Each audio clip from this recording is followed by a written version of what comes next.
Hello, I'm Charlie Brooker and you're watching Screenwipe, a programme all about television news. Oh, a programme all about television news. The world is a complex place full of things that are happening, and some of those things are more significant than others. Look, here's something happening. Oh, boring. And here's something else. Dullo. Yes, most of the time what's happening in any given area is incredibly mundane. Of course, given the size and complexity of our planet, you can bet something important's happening somewhere else in the world right now. But your eyes and ears can only go so far, so you'll have to rely on someone else to tell you all about it. In days of yore, wandering minstrels used to roam hither and thither, singing tales of exciting events in far-off lands. Charming though they may have been, the need to entertain meant their stories had an alarming bullshit-to-truth ratio. A dragon went a-sailing in a dinghy made of cane. Bullshit detected! Zip forward several hundred years to the Industrial Revolution and regular national newspapers start to appear, summarising global events of far-reaching import in a handy format that could be easily read while resting your feet on a servant. Then radio arrived, making it possible for people to hear the news in the comfort of their own heads. The back motors of the Hindenburg are holding it just enough to keep it from... Oh, I say, it's burst into flames. Gosh, and it's falling rather delightfully and sending lovely plumes of smoke up into the sky. And there are people on fire, and they're absolutely screaming away like Billy-O. It's all rather dotty. Oh, the humanity. Today, the majority of people discover what's happening in the world by watching the news spooling out of this thing. Yes, TV news is the wandering minstrel of today, and while it doesn't exactly make up stories about dragons anymore, its desire to entertain is almost as pressing. But that wasn't always the case. In Britain's first daily news programme, the main news was delivered without an on-screen presenter and without any moving pictures because they were considered far too distracting. It took a year before the first news presenter made it on screen, E.R. Thompson, who spent most of the time talking to his shoe. Sir Anthony Eden accepted Her Majesty's offer and kissed hands upon his appointment.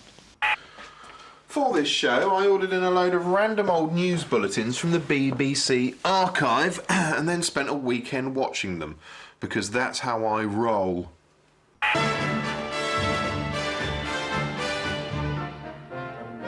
Watching old news reports is downright creepy, like peering through a periscope into the past. Not because of the stories, but the way they're packaged. It's like your TV's haunted by unhappy spirits, not wailing and screaming, just faintly miserable and cold. It's also a test of your patience, because the pace is glacial. The report shows output has continued to decline over the past 4 months. Yeah. Have become a little more optimistic about their prospects. And? Some industries making consumer goods spit it out. because of the Christmas and January sales boom. Oh God, I hope someone sets a bomb off or something, liven this shit up. To make matters worse, many reports consisted of just a photo of a stern, vaguely angry-looking man stuck onto a photograph. It's hard to assess exactly what difference the bumming halt could make. He said bumming. Some defectors from the other side, for example, don't think the bumming was very effective. Bumming. The bumming is credited with having helped to keep supply routes open and with causing sometimes heavy casualties. Heavy casualties. When reports do move, they're often on film, which makes them look like excerpts from a carry-on film, a bloody boring one without any punchlines. I believe that things are now too serious. Do something about it then. Do a comic jig, you dead racist. What you mainly notice is what's missing. No bombastic sets, just a human and a very basic backdrop. Sometimes they're superimposed against a newsroom, which can be confusing if they cut to a different angle. So, from Richard Whitmore and me, that's all for the present.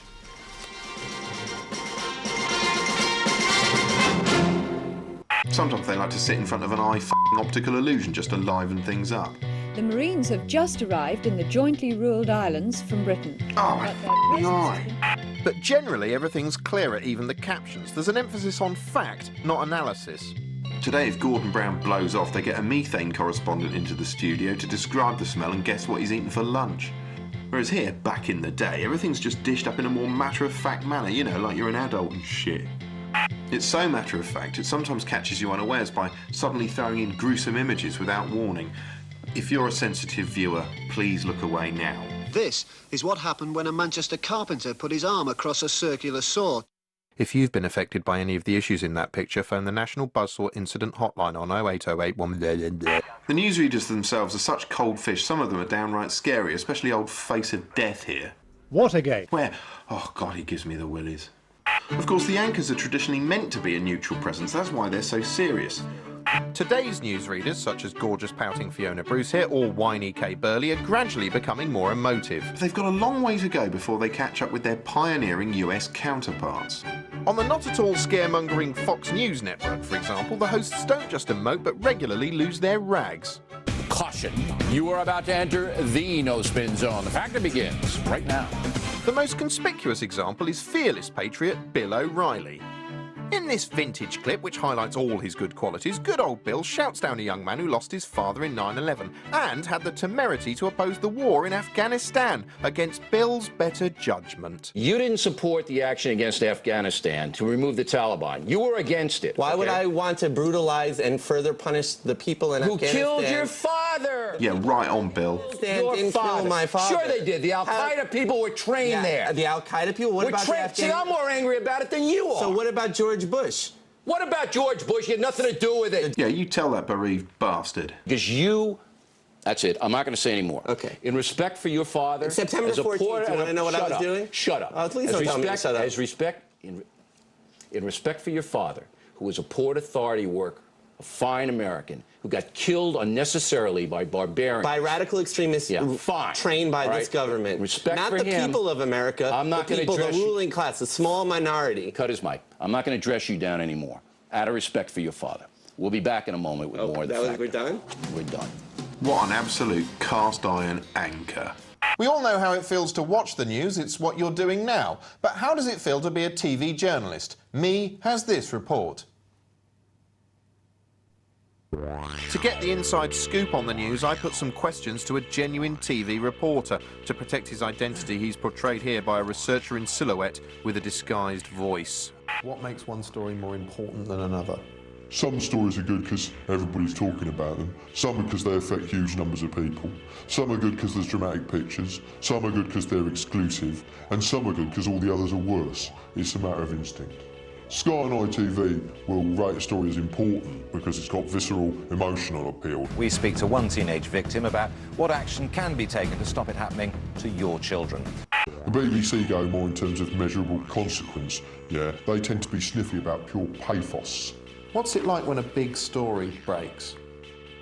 You can always tell when that's happened because everyone in the newsroom stands up to use the phone. It's like all the f***ing chairs have vanished. When a news editor calls through to the producer, who tells the director, who pushes a button and speaks into the presenter's ear hole, while the producer writes a breaking news strap and gets his finger ready on the whoosh button. News we're receiving within the last few moments. I can tell you a new disease that we're not terribly familiar with, blue tongue disease.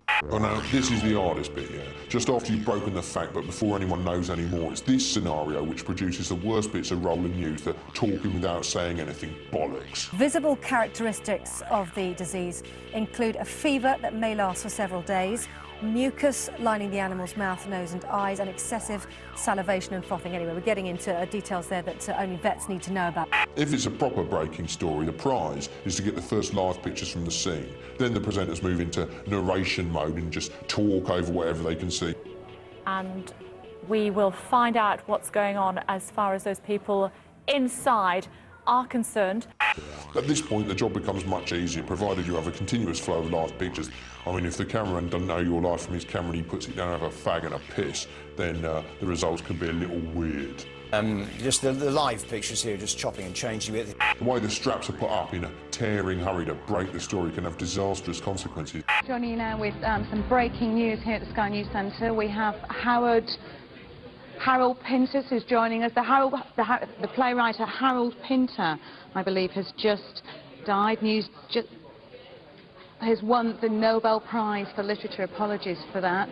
Now here's a short film from Adam Curtis, the man behind The Century of the Self, The Power of Nightmares and The Trap.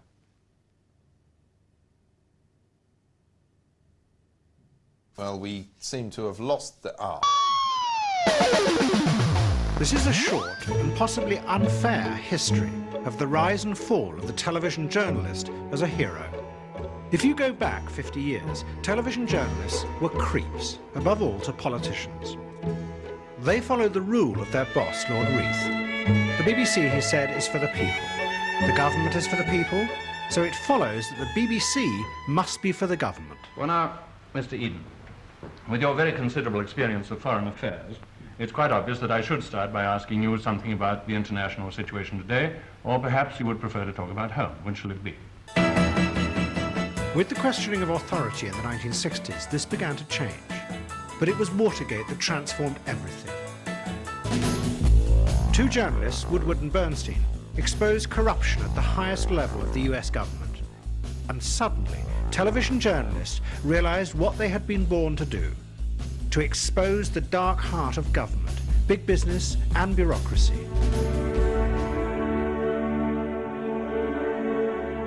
It was the start of a heroic age in which television journalists revealed the sinister forces that we couldn't see and those in power wanted to hide from us. Out of it came much great journalism. But then an event happened that made it clear that despite their heroic confidence, the journalists didn't know everything. The Berlin Wall suddenly collapsed. It was one of the biggest events of the 20th century, and none of them had seen it coming. Here is a brick from the Berlin Wall, a souvenir from your trip here. Jens Reich, look at it and tell us what you think tonight. With the end of the Cold War, the TV journalists were thrown into a new and terrifying world, where all the old certainties of good and bad, right and left, began to blur in an unnerving way. And it destroyed their ability to tell us their simple moral fables. So as a way out, they came up with a new theory. They had actually been patronizing and elitist when they had lectured us about corruption in high places. Instead, all stories in future should reflect our experience, and attempts to explain why things happen were abandoned. A classic example was a new type of investigative journalist, Donal McIntyre. He set out to show what it was like to get mugged. He took his mobile phone onto the streets of Brixton. For 3 nights, he desperately tried to get it snatched, until finally someone gave him his story. Sir, I'm looking for Stockwell Tube. Stockwell Tube. To phone. Oh, fucking hell! Oh, my mobile's gone! My mobile's gone! My mobile's gone! And as Donal cried, we knew that he was sharing our pain. But there was one final step in this transformation of journalism. We cut out the middleman, the journalist. If you've got a story to tell, we'd love to hear from you. The email address, as always, yournews. Commentators, who are they? Well, they're you. Now, our presenters plead with us to send in our photos and videos. They proudly present it as a new kind of open democracy. But in reality, it's something very different. Because the journalists don't understand what is going on in today's complex, chaotic world, they have had to revert to their old habit of finding someone in authority who will tell them. But this time, it's not the politicians, it's us, the audience, that they've turned to. The only problem is that we don't have a clue what's going on, particularly because the journalists have given up on their job of explaining the world to us. Time waits for no man, but if you think time's an impatient bugger, it's got nothing on the news, which doesn't just not wait, but actively runs away giggling in the opposite direction. Fortunately, someone's keeping pace, and that someone is called Mr. 24-Hour Rolling News. When monumental events occur, Rolling News comes into its own, imparting information you really want to know. But events of that magnitude are thankfully few and far between. Most of the time, there's not much happening, which means 24-hour rolling news channels have to fill in with all sorts of embarrassing shit. Sky News has been given exclusive access to the home of the terror suspects accused of attacks in London and Glasgow. Yes, and here's their reporter to proudly show you around an empty house. 3 months of police work has stripped the house back almost to its shell. Carpets have been taken up, radiators stripped from walls. The men's belongings have been taken away. Left behind are items belonging to the landlady. Sofas, a hoover and a ticking clock. Yeah, speaking of ticking clocks, you know. And while they're twiddling their thumbs, half their mistakes are visible. It's a bit like Acorn Antiques. You can hear producers shouting at translators. Carry on translating, please. Sure. Watch guests pulling faces when they think they're off air. And fair weather, thank you. Enjoy countless fun technical difficulties. Okay, Palab. Thanks very much, sir, for your time. 2 NATO soldiers have been killed while... There we are. Get rid of Palab. And if you're really lucky, see floor managers desperately shoving pundits into frame. And author of Iran Today, Dilip Hero. Dilip, as always, nice to see you. What do they want? What do Iran want? They want a goodwill gesture, apparently. I mean, Iran? Yes. Have they just shaken this guy awake in a shop doorway? No, Dylan, I was asking you what you think. Fortunately, every so often something important seems to happen, and the news reacts like a startled woodland creature craning its neck to see what's going on, even if it turns out to be nothing. For instance, in June this year, something happened in New York which for a short period of time looked a bit 9/11. But it soon turned out it wasn't. It was a steam pipe exploding. It sort of looks like smoke superficially, and that, of course, is almost a superficial repeat of the image from September the 11th. No, it's superficially a catastrophe. And just a short distance from Ground Zero, where the Twin Towers were, of course, and that's the significance. Yeah, you run with that, you convince yourself. Often when something major does happen, rolling news turns itself into 24, splitting the screen into segments all the better to amuse us. When future Mushroom Cloud fan Mahmoud Ahmadinejad announced he was releasing the British sailors as a lovely Easter gift, it was important but visually dull, so Sky News accompanied his speech with a live feed of some people in a Cornish pub, who apparently knew one of the sailors, reacting to it. We've got the beer lined up. Roy's just phoned, Nathan's dad's just phoned. He's going to leave work and go and disappear somewhere, but he's got a pint there on the bar if he wants it. Breaking news, Roy's left work early, he's got a pint on the bar. One-off events are one thing, but what they really relish is an unfolding story, preferably one that lets them hit the dramatic breaking news button. Although, of course, any story unfolds if you report it step by step. Rolling news uses this tactic all the time, breaking stories at incremental degrees, sometimes quite tastelessly. We can now tell you that he's actually unconscious and his kidneys have stopped working. The Madeleine McCann case has provided perfect material for the rolling news stations, an emotive, unfolding hyper-narrative jam-packed with twists and turns and even celebrity endorsements, and it plays on people's darkest fears. From the off, the stations were all over it like a rash, dispatching reporters to the scene, but after over 100 days, they were running out of things to report. And then things changed. The parents were given a Guido suspect status, and the news went berserk, standing around for hours outside Portimao police station, so we'd see every second of the McCanns arriving or leaving, or both. Mostly, though, they showed us a closed door. On BBC News 24, the cameraman went crazy, and the anchorman forgot reporter Jane Hill's name. Kate, if we can just go through a couple of things. No, that's Jane. Kate's the Guido. It's quite odd, Sally, to have so many people just standing around. Some of them really for hours on end, just standing. Yeah, that is odd. And they just stand and watch and wait, and they take photographs, and some of them have got home video cameras. And some have got satellite link-ups. Even pundits criticising press coverage of the case were ignored in the stampede to keep us all staring.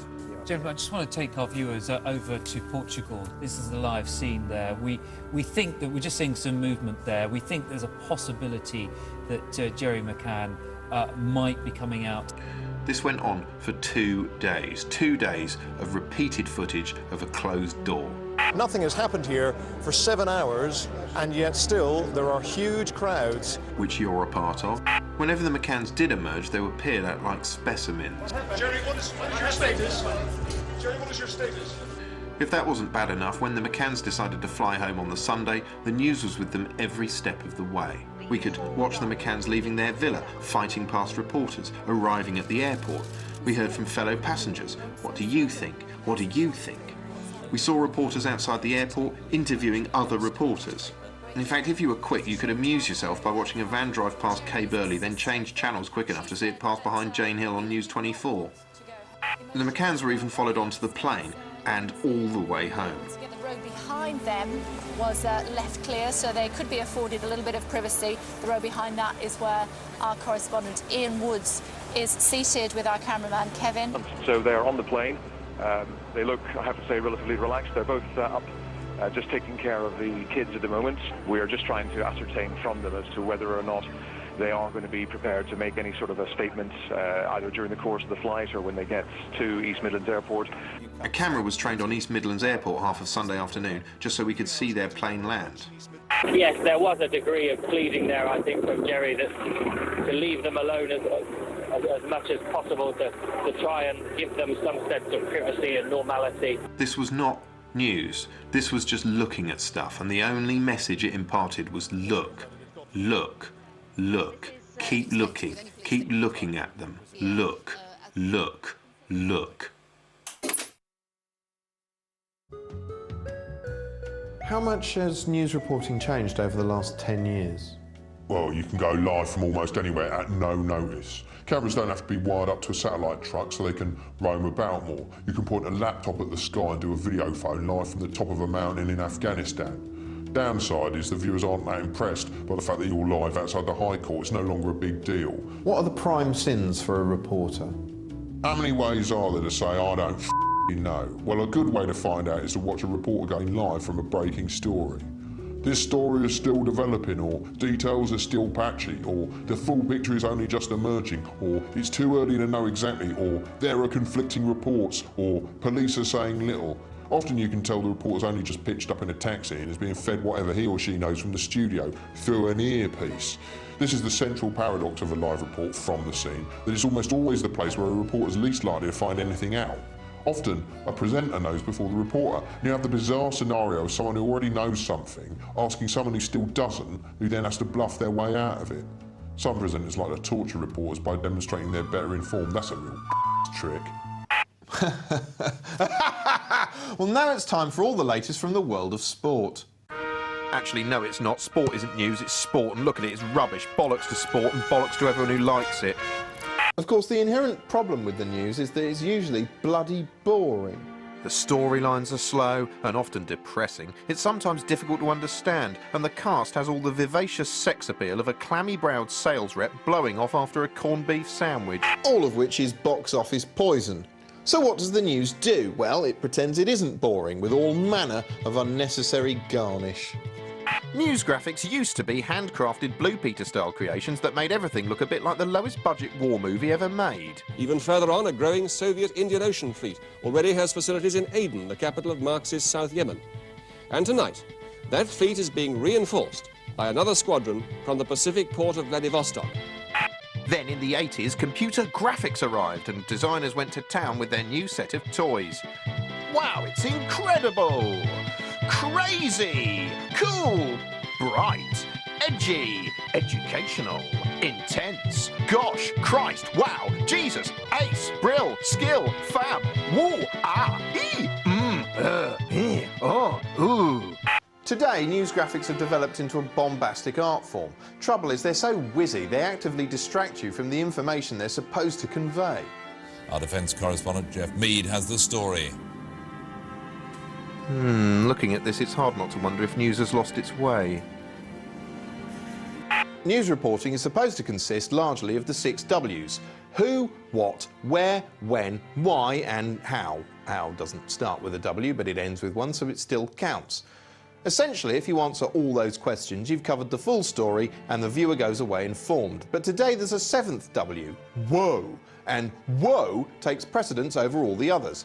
Whoa, look at those graphics. Whoa, listen to that dramatic music. Whoa, f***ing hell, live pictures. Today, even the newsroom sets have evolved into absurdist sci-fi cathedrals of light. The BBC favours a huge room resembling a holodeck, so huge the floor managers can't even run out of the way in time before the news starts. Sky, meanwhile, has a gaudy red and blue approximation of CTU from 24, with screens on every surface imaginable, even the desk where they can beam summaries of every f***ing sentence as they're being spoken aloud, presumably, so you can desperately cling to some sense of what the hell's going on. Actually, I quite like Sky's massive screen because it sometimes coughs out some pretty surreal imagery. ITV's set is the stupidest. It's a cross between a virtual aircraft hangar and the movie Tron. There's still a desk, of course, but now it glows, and there's also a strange sort of symbol on the floor. It's like a mystic rune or a crop circle. Look, I've tried drawing it. Look, what does that mean? I keep expecting to be abducted one day by stormtroopers wearing that symbol on their arms. When it was a boring bloke sitting at a boring desk being boring, the news was easy to ignore if you didn't want to pay attention to it. But now it's so dramatically packaged it can lead to a sense of panic. Sometimes a very British type of panic. I'm talking about queuing. When the story that Northern Rock had requested help from the Bank of England broke, concerned customers started queuing up, and of course, the news was there. The thing is, queuing isn't very exciting. Not as exciting as, say, well, I don't know, panic? Panic across the country, a run on Britain's 5th largest bank. And Northern Rock appeals for calm and urges its customers not to panic. Northern Rock's share price plunges as panic engulfs the troubled bank. On high streets around the country, savers queue, desperate to withdraw their money. Tonight, don't bank on it. The calls for calm go unheeded. Well, the tone of this is certainly allaying my fears. They pulled out all the stops. There were animated headlines wondering why has it gone so wrong, and some weird little bloke standing in hyperspace conducting rivers of banknotes around the screen. In a bid to whip up a frenzy, they even wheeled out the big puns. Things look rocky for Northern Rock. Competing for attention amongst all the news pizzazz was Alistair Darling, the Chancellor of the Exchequer. But a weedy-browed man is no match for all the surrounding theatrical seriousness, especially when he's backed with pounding dramatic drums. If people want to put money in, or if they want to take money out, they can get their money out. The bank is able to provide them with the funds if they want to withdraw their saving. You know, if I was Alistair Darling, I'd insist on being accompanied by a string quartet all the time, just so they couldn't dub that sinister music over me. Look how much more relaxing it is. If people want to put money in, or if they want to take money out, they can get their money out. Anyway, next day, guess which had won out? Quiet appeals for common sense, or don't bank on it? Calm down. The Chancellor renews his plea tonight as thousands of Northern Rock savers ignore his advice. Compounding the problem, the news spends more time than ever asking people what they think. And people aren't financial experts, they're just people. Many of these people simply don't trust what they're being told. The Chancellor has said, don't panic. So did the captain of the Titanic. That went down. A valid financial point. At times it felt like they were willing people to panic. You're actually just adding to the hysteria here. What do you say to that? I'm not panicking. Are you here to get your money out? Yeah. Some people might say that is panic. Go on, panic properly, shit yourself in the queue.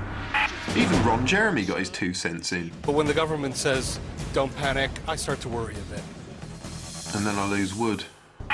What you have here is a sort of echo chamber. The sense of drama and the live footage of snaking queues creates a rolling stone.